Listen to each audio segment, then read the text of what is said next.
First, my apologies for being a few minutes late. I'd like to acknowledge that we have a quorum for the continuation of this hearing. And so this House Administration Committee will come to order. This afternoon, we're resuming our committee hearing, Oversight of the United States Capitol Police and preparation for and response to the attack of January 6th, which was recessed last week because of votes. I'd like to thank the members of the committee and our witness, Inspector General Michael Bolton, and for working with us to make sure that we could complete this important hearing. The members of this committee have many questions, and this resumption will enable us to get a more complete picture of what happened on January 6th and what we should do going forward to ensure that the U.S. Capitol Police is ready for the intelligence and security issues that arise in the future. As we begin, I want to note we're holding this hearing in compliance with the regulations for remote committee proceedings pursuant to House Resolution 8. Generally, we ask committee members and witnesses to keep their microphones muted when not speaking and to limit background noise. Members will need to unmute themselves when seeking recognition or when recognized for their 5 minutes. Witnesses will also need to unmute themselves when recognized for to answer a question. Members and the witness, please keep your camera on at all times. Even if you need to step away for a moment, please don't leave the meeting or turn your camera off. And I'd like to remind members that the regulations governing remote proceedings require that we cannot participate in more than one committee proceeding at the same time. This time I ask unanimous consent that all members have 5 legislative days in which to revise and extend their remarks and have any written statements be made part of the record, and hearing no objections, that is so ordered. Now, when we recessed last week, we were about to recognize Mr. Stile for his 5 minutes of questions. And so, Mr. Stile, if you are ready, I will recognize you now. Thank you, Madam Chairwoman. And thank you, Mr. Bolton, for being back here once again. I want to pick up right where we left off and dig into some of the concerns that I have about the issues not being addressed at the U.S. Capitol Police's intelligence operations. And so to pick up, was there, in your opinion, one single point or multiple points of failure with respect to the receipt and analysis of intelligence concerning January 6th? Thank you, sir. I would say that there were multiple points of deficiencies and failures within the intelligence division. Okay, so I only been really tight on time, multiple points. Sure. And so last week, you mentioned several IG recommendations made in 2019, like increasing staffing for the Intelligence and Interagency Coordination Division, were not properly implemented in 2019. In fact, there were multiple previous recommendations your office discovered needed to be re-implemented after January 6th. Is that correct? Correct, sir. So let's look back at a handful of recent incidents involving the Capitol Police, if we can. In June 2017, in fact, 2 of my Republican colleagues on this committee were targeted in the congressional baseball practice shooting. Did you receive an after-action report at that time? Yes, sir. I did receive an after-action not that long ago. And how long did it take to receive that after-action report? I'd say it was over a year or more. Okay. In January 2018, an Amtrak train carrying several members of Congress crashed into a garbage truck, as you may be aware, derailed, involving the death of one of the passengers. Did you receive an after-action report following the train wreck? No, sir, I have not. Okay. And in November of 2019, a plane entered the no-fly zone over DC. Did you receive a U.S. Capitol Police after-action report following this incident? No, sir, I did not. Okay, we're all familiar with the incidents on January 6th. Have you received a U.S. Capitol Police after-action report following the January 6th incident? No, sir, I have not. Do you know when we can anticipate that you'll receive this report? No, sir, I have no idea the time frame for the department's report. Okay. Let me speak. I mean, on risk of speaking on behalf of all my colleagues, I can say that I, for one, eagerly await the opportunity to review that report. I have some real concerns here for what I'm hearing about the lack of after action reports. Other police departments around the country routinely use these to fix problems and implement proactive changes. And there seems to be a problem with the U.S. Capitol Police implementing changes first, and then also learning from our mistakes, where I think after action reports could be uniquely beneficial. There seems to be that this problem, in my opinion, starts from the top, and we're not going to be able to resolve it until we make necessary reforms to the organization in charge, which is the Capitol Police Board. After action reports are just going to be absolutely critical in this, and I think it's something that this committee is going to broadly need to look into. With that, I'll yield back.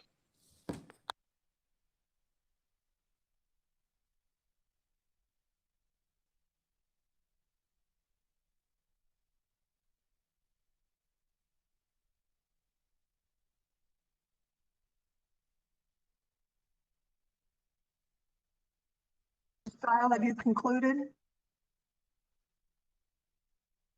Yes, I yield back. Very good. Mr. Aguilar would be next, but I don't think Mr. Aguilar is here. So we will turn to Ms. Scanlon for her 5 minutes. Thank you very much. We were just talking about the, sorry, pulling up the right document here. We were talking about the need for security clearances. I'm sorry, backstepping. We've talked about the need to professionalize the intelligence analysts within the department and to build out the intelligence interagency and coordination division significantly. Does the department have the secure workstations and modern analytic tools it needs if we are able to upgrade the training, et cetera, for the workforce? Yes, ma'am. They actually need to enhance that and gain more of those type of workstations with the idea that you will be adding additional full-time employees, FTEs, that you will need to have additional equipment to coincide with the ramp up of additional personnel. Okay. And do we need to train all department officers and employees on the intelligence cycle? I mean, one of the issues we seemed to face on January 6th was that the intel wasn't getting from one place to another adequately. Yes, ma'am. That would be something not every single officer would need to be specifically trained, but certainly within your basic training and even having follow-up training on how to understand the intelligence that's being presented to you. At least having a basic knowledge. Obviously, those who are in the intelligence division, bureau, whatever it becomes, would have more specified training, but at least your basic entry-level officers and civilians would have a basic understanding of the intelligence so they could even know what questions to ask. Sure. So when we were talking about security clearances, and you noted that in order to disseminate enough information and make sure it got to the right places, the department should require its sworn and operational civilian employees to obtain top secret clearance and require administrative civilian employees to get at a minimum a secret clearance. Have steps been taken to get that moving? I know that was a long-standing recommendation. No, ma'am, have not heard that they are moving towards that. There is one thing I also want to point out about having individuals with top secret clearance that would provide you a layer for insider threat, because these individuals would require every 5 years of an update within to continue to have their security clearances. If they can't maintain the security clearance, then they could no longer be employees of the Capitol Police. So it would add a layer for that insider threat potential. And that insider threat has become an increasing concern. Am I right? We've seen reporting that these extremist organizations are actively trying to recruit ex-military and police officers. Is that part of what we're trying to address? Yes, ma'am. Okay. Thank you. I would yield back. Lady from New Mexico is now recognized for 5 minutes. I am seeing a circle I think she is having connection issues.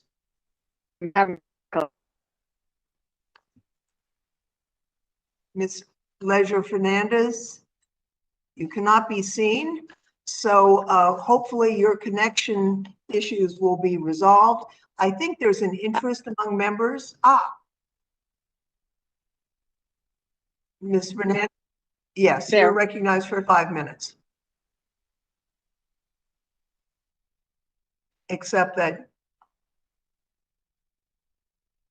I think we're going to have to go and come back to you. Hopefully you'll be able to get to a place where you have more reliable connection. I think members have an interest in an additional round of questions, if I'm hearing correctly. So I will go now to Mr. Davis, the ranking member, for any questions that he may have. Thank you, Madam Chair. And just so you know, your staff director, Jamie Fleet, was trying to start the hearing without you. I at least wanted to that. But we successfully calmed this down and waited for you. But give Jamie my best. Hey, Mr. Bolton, before I start my questions today, I wanted to quickly highlight a major takeaway from last Thursday. And that is, in many ways, the chief has the ability to execute, but not the authority to do so. While the board has all the authority to act, but no ability to execute. Even worse, politics frequently gets in the way, paralyzing the board and preventing it from responding in a timely manner to the security needs of the Capitol. Now, Mr. Bolton, it's great to see you again. Thanks for coming back. Are you aware of a U.S. Capitol Police directive initiated by then Sergeant at Arms Paul Irving to the architect of the Capitol, sent on January 5th to move approximately 500 bike racks serving as security barricades away from 1st Street Northeast and Constitution Avenue to the east front? No, sir, I'm not aware of that. That may be part of our future projects, but for the first 2 flash reports, we have not delved into that. But we anticipate, while we look into like especially manpower utilization, we will probably come across that very issue. Well, this week we've uncovered emails from the architect of the Capitol where it's clear that this was directed by the House Sergeant at Arms against legitimate security concerns from the AOC, where the AOC, Brett Blanton, called it illogical. This is yet another example of the dysfunction of the security decision-making process of the Capitol Police Board. Can you describe, Mr. Bolton, the board's statutory authority as it relates to the policing of the Capitol buildings and grounds? Sir, since they're not really in my purview, I wouldn't be able to answer that question appropriately. I appreciate that. I know the situation you're in. Just to remind everybody at the hearing and who's watching, the IG is actually hired by the Capitol Police Board.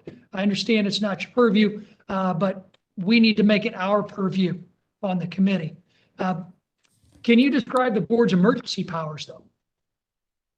Again, that would probably be a question of more appropriate for the board members to opine on. Yes, Mr. Bolton, I appreciate that. In an emergency, and we will ask them, hopefully we'll have a hearing to ask them. We haven't had that opportunity yet, which is why I'm asking you. In an emergency situation, does the chief of police have to wait for approval from anyone else before responding to an external threat? My understanding, that would be correct, sir, that the chief would need permission for an emergency to be declared.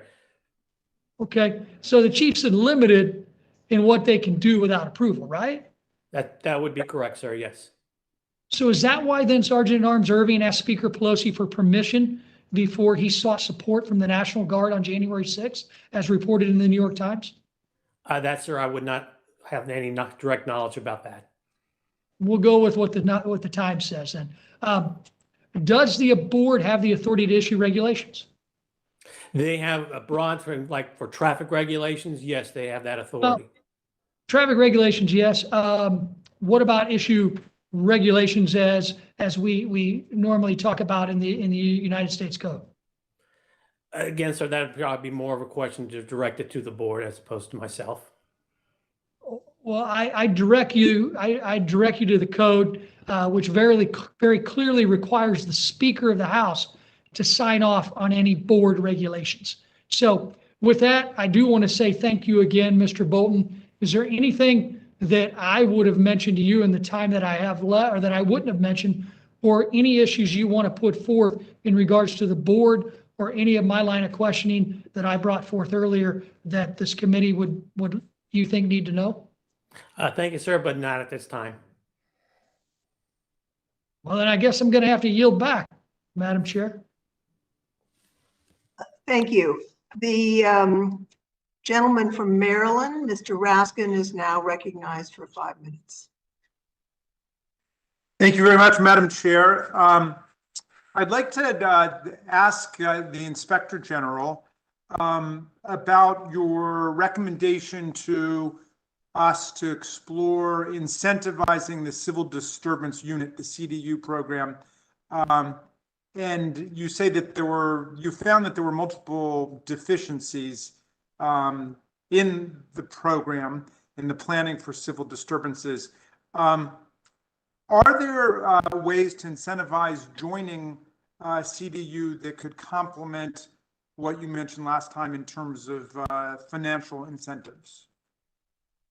Yeah, so like many other federal agencies, they do provide, even the department provides what they call would be technician pay, hazardous duty pay, those type of additional funds that would be incorporated into their normal pay.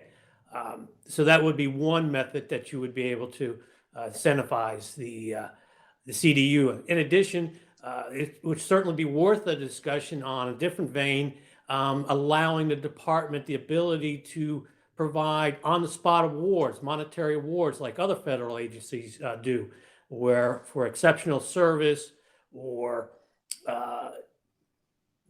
basically, yeah, exceptional service. Do they have the power to do that now? Are they making financial rewards to the people who demonstrated valiant and heroic service on January the 6th? My understanding is no, they don't have that authority. I could be wrong, but my understanding is they don't have that authority to provide.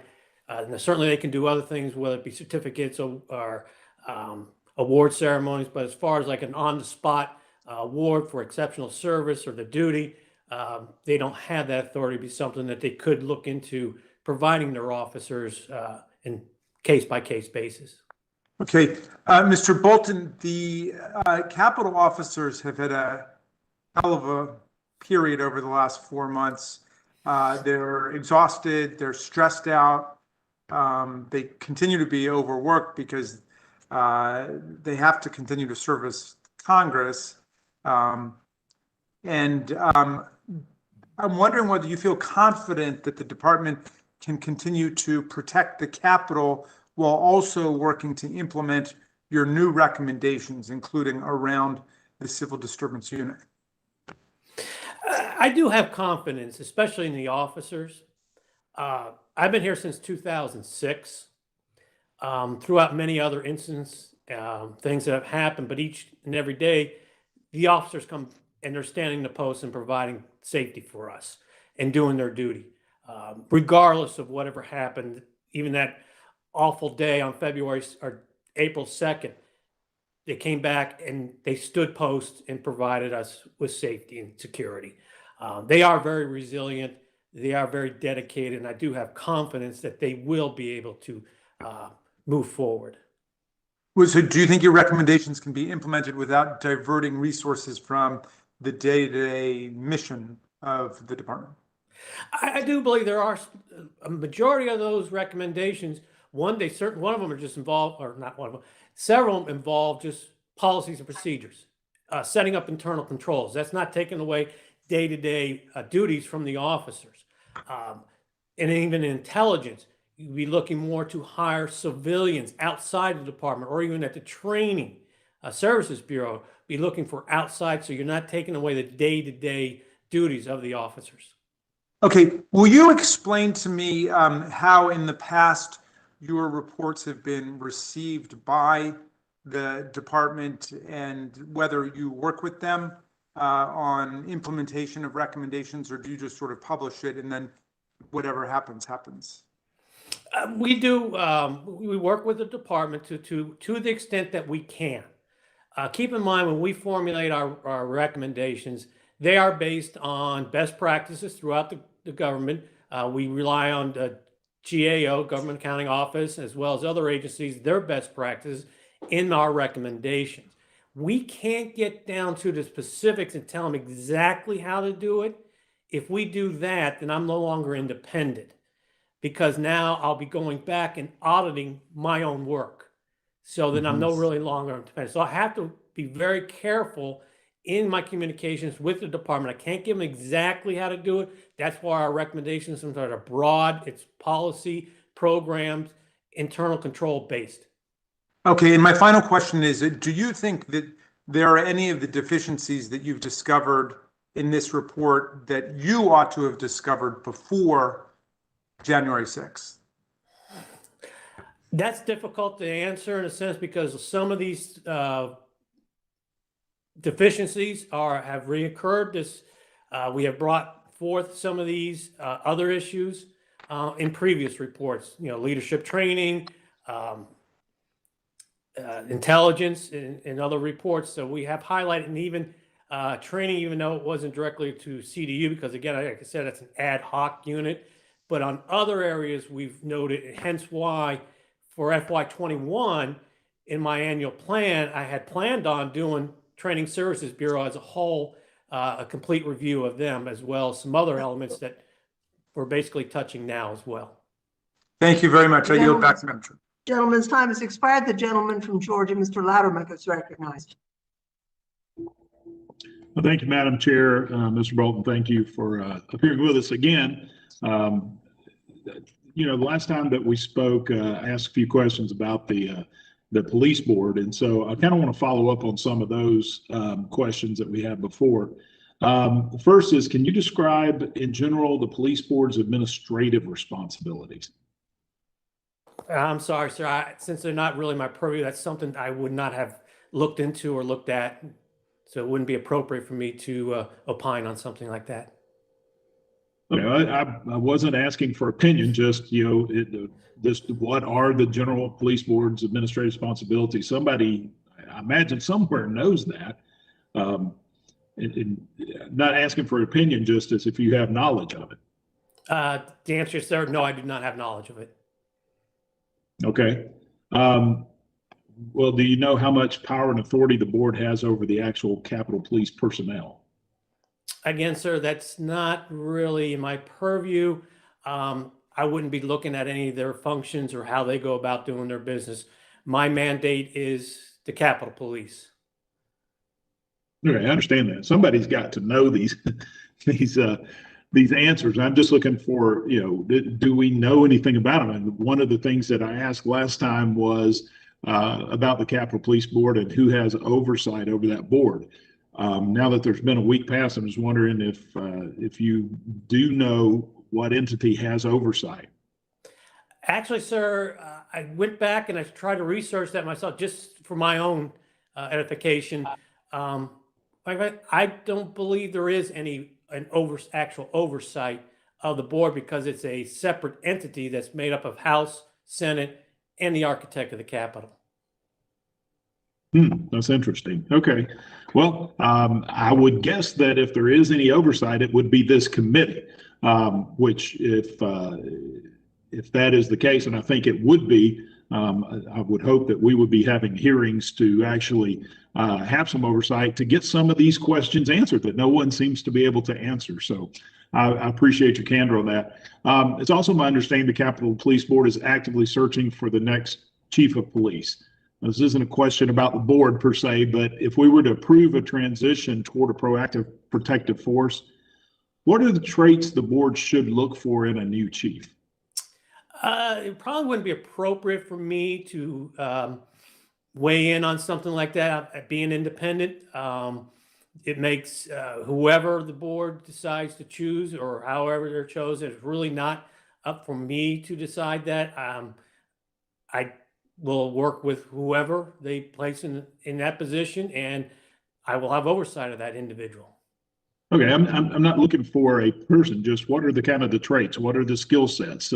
We've been talking about thinking outside the box and bringing in new ideas. And, look at it, is it someone that has an extensive amount of law enforcement and a traditional law enforcement agency? Is it someone we should be looking at from a municipal or a large city? Or is it someone we should be looking at through another agency, such as the FBI or Secret Service? I mean, you're just kind of getting an idea from the committee that has at least some level of oversight. What are the traits that really we should be looking for a chief? Well, probably all the traits you just stated, I think would be a good starting point. I think you pretty much got a good broad brush of the skill sets that they should be looking at. So do you have, or will you have, or have you provided specific recommendations to the department or the board concerning a move to a more proactive protection force? Not specific recommendations. Those are more in line with reporting and just that, certain things that they need that would get them to that area, elevating the intelligence division to a bureau level, the training that will get them to that point. So back to kind of some of the improvements we need to be making to the Capitol Police. How is the communication with other departments and government entities, let's say like the FBI or Secret Service? How has the communication between those been within the Capitol Police, and do they need to be improved? That would probably be, I'd be able to answer that fully in some of our follow-up work that we will be covering that. Some of that's going to be like the executive team, how there is interaction that with the executive team, command and control areas. So I would be able to answer that question fully once we've completed those flash reports at a later date. Okay. Well, I appreciate that. I'm looking forward to seeing what kind of recommendations you have. And Madam Chair, I yield back. Gentleman yields back. The gentleman from North Carolina is now recognized for 5 minutes. Thank you, Madam Chair, for allowing us a second round of questions. I was so disappointed that we ran out of time at our last hearing, but we're back to it again, and thank you very much. This is a very important topic. Mr. Bolton, thank you for your work. Thank you for your patience with our committee. Mr. Bolton, one of the findings of General Honoree's review of Capitol security is that the department is drastically understaffed. Right now, it appears that the department is 233 officers short of the number authorized by law, and officers logged nearly 720,000 overtime hours in 2020. Can you explain the nexus between staffing levels and the ability to train? Something very basic between staffing and the ability to train. Thank you, sir.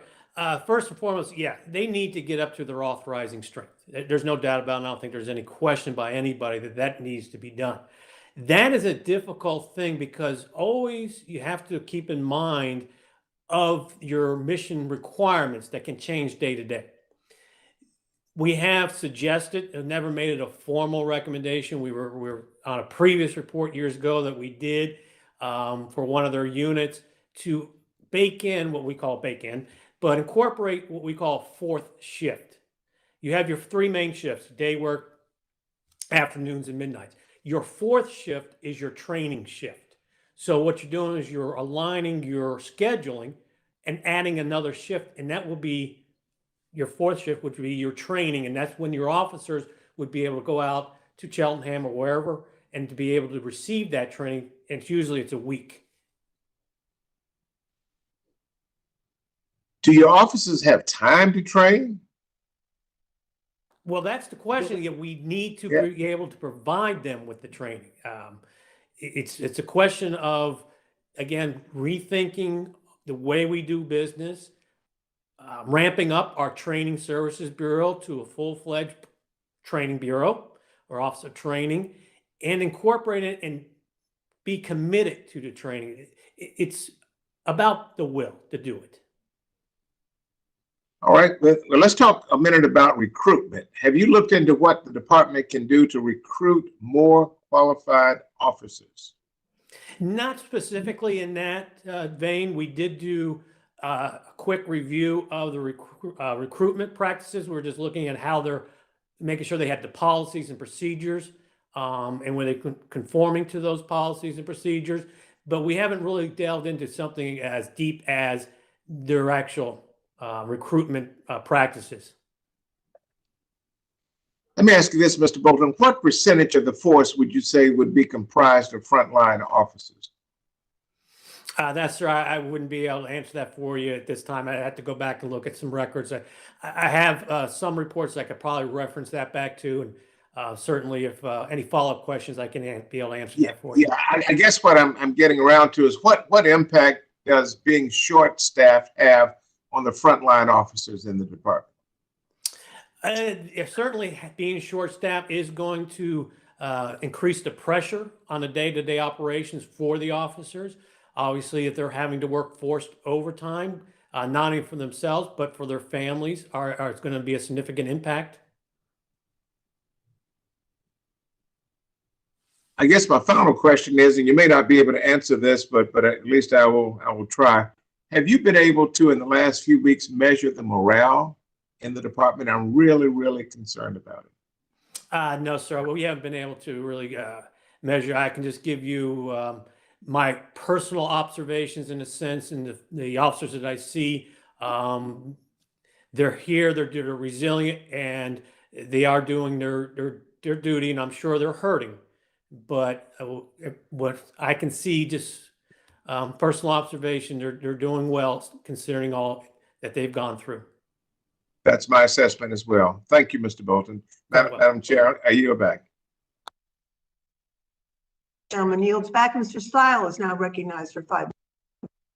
Thank you very much, Madam Chair. Mr. Bolton, moments ago, you said, for your own edification, you did some research and you walked away with a conclusion that you don't really believe there's any actual oversight of the Capitol Police Board. Holy smokes. It's my opinion that this committee has a responsibility to oversee the Capitol Police Board, including those members that are appointed by Speaker Pelosi. And what I continue to hear throughout today's hearing is that there's a real need for oversight over the Capitol Police Board, that there's some breakdowns in the communication there. You don't need to opine on that because I know you're employed by the Capitol Police Board in that regard, but I think it is incumbent upon this committee to provide that oversight. And if I can, Madam Chairwoman, if I can just ask you if you can confirm if we're going to actually be able to schedule a hearing on the oversight of the Capitol Police Board itself in the near term. We are certainly looking at the entire position and to make sure that every element of security is reviewed. I appreciate that, Madam Chair, and hope that we're able to have that in the not too distant future. I appreciate your looking into that for us. I'm broadly concerned about the U.S. Capitol Police level of coordination with its governing body, specifically the architect of the Capitol in particular, who is a critical member of the Capitol Police Board. If I can, in testimony before the Appropriations Committee, the architect of the Capitol, Mr. Blanton, testified that the police leadership had no conversations with the AOC employees regarding requests for National Guard support. That caught my attention. And for the record, does the U.S. Capitol Police coordinate regularly with the Sergeant at Arms and the architect of the Capitol? Sir, I wouldn't be able to answer that because that would be an internal or a matter with the chief of police and the board in their discussions. Understood. On a personal level, maybe I'll opine. I look forward to this future hearing that we may be able to have, but it really seems like a critical piece of the puzzle here for us to be moving forward. Generally, could you comment, do you know if there's intelligence sharing between the U.S. Capitol Police and the Sergeant of Arms? Well, my understanding is in that part of the thing with January 6th that, yeah, they were sharing the intelligence, although it was conflicting intelligence that was provided to the board. But as far as specifics, I wouldn't be able to answer your question on that. Thank you. And then so a corollary follow-up regarding the architect of the Capitol. Is there regular intelligence sharing between the AOC's office and the U.S. Capitol Police? I would not be aware of that, sir. Okay. And has your office examined how well the U.S. Capitol Police coordinates with the architect of the Capitol in the sergeant at arms, or is that again beyond your review? That would be beyond my review, sir. So what, I really appreciate you coming in and having this hearing, but what I am walking away with is kind of a classic problem here of everyone and no one being in charge at the same time.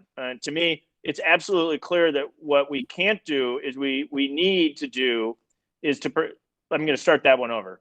It's absolutely clear that we can't do what we need to do to protect the Capitol and ensure that our officers can do their jobs without reforming the police board. I really appreciate you having this hearing, Madam Chairwoman. Several of us continue to have questions regarding the Capitol Police Board that can continue to come up. I think it's incumbent upon us to have a future hearing on this. I think it's important for the American people because I think what I'm walking away with is there's some real challenges at the level of the Capitol Police Board. I appreciate the hearing. And with that, I yield back. Gentleman yields back. The gentlelady, Mr. Aguilar, is still not able to be here, so the gentlelady from Pennsylvania is recognized for 5 minutes. Thank you. Going back to staffing, so I understand that the Capitol Police is short-staffed at this point, and they were before January 6th. I've seen some online chatter indicating that the situation isn't any better, that folks may be looking for jobs elsewhere in the wake of January 6th. Do you know if anything is being done to address retention problems with the Capitol Police? Ma'am, I'm not privy to that. If there's any internal discussions within the Capitol Police on anything that they're moving towards to help retain those any officers. Okay. I think during the last Congress, the committee recommended that your office review leadership training issues, and in March of 2020, you issued a report on the subject. Later in 2020, the department released an updated strategic plan, and the #1 goal in the strategic plan was to invest in the Capitol Police workforce. And that included a number of objectives involving training and developing personnel and enhancing management practices to support and sustain a high-performing workforce.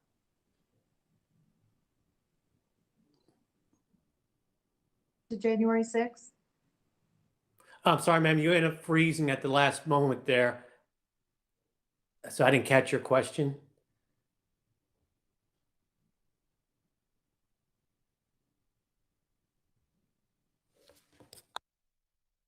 Well, we have lost Representative Scanlon due to a poor connection, apparently.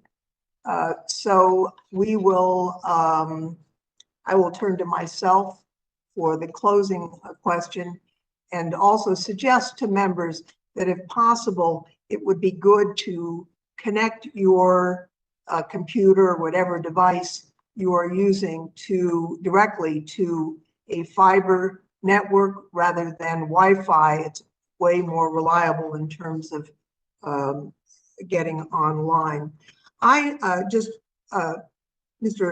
Inspector General, in our prior session, just before we recessed for votes, my colleague, Representative Raskin, asked you if it is correct that you've not found any suggestion in your investigation to date of any kind of deliberate attempts by anyone to undermine the response of the Capitol Police on January 6th. And you answered that you've not come across any information that would support that kind of allegation. Representative Raskin also asked if it's correct that there's no reason to think that there was any deliberate effort on the part of the Capitol Police themselves to essentially let the insurrectionists have their way at different points. And you answered that you had found no information that would suggest that is the case either. So to follow up on that point, and this is not to detract from the tremendous courage and bravery exhibited by hundreds of Capitol Police officers on that terrible day, but to follow up on that point, is it correct that the department's Office of Professional Responsibility is conducting reviews of any allegations about the conduct of any individual officer? That is correct, ma'am. And those reviews are underway and ongoing? That's correct. Yes, they are ongoing still. And when those are complete, will you have the opportunity to review those findings by OPR? Yes, ma'am, we will. We were planning to review them anyway. But you've not yet had an opportunity to review any of the findings thus far? Well, thus far, plus a lot of them are still ongoing, so we will wait for them to complete their work, and then we'll go back and review. So if in one of those OPR reviews, an officer made specific statements about radio transmissions made to officers outside the Capitol on the morning of January 6th, you wouldn't have that information yet? At this time, no, ma'am, we don't. Although communications was on our list to review as part of our flash report. So we were separately, without that information, we were planning on reviewing communications anyhow. So if an officer said in one of the reviews on the morning of January 6th, and this is a quote, a radio broadcast was sent to all outside units, attention, all units on the field were not looking for any pro-Trump in the crowd. We're only looking for any anti-pro-Trump who wants to start a fight. You wouldn't have that information yet. At this time, no, ma'am, we would not. But all the radio and control transmissions are recorded, so you could look at that, correct? That's correct. Yes, ma'am. And you plan on doing that? Yes, ma'am. That was part of our original plan. Okay.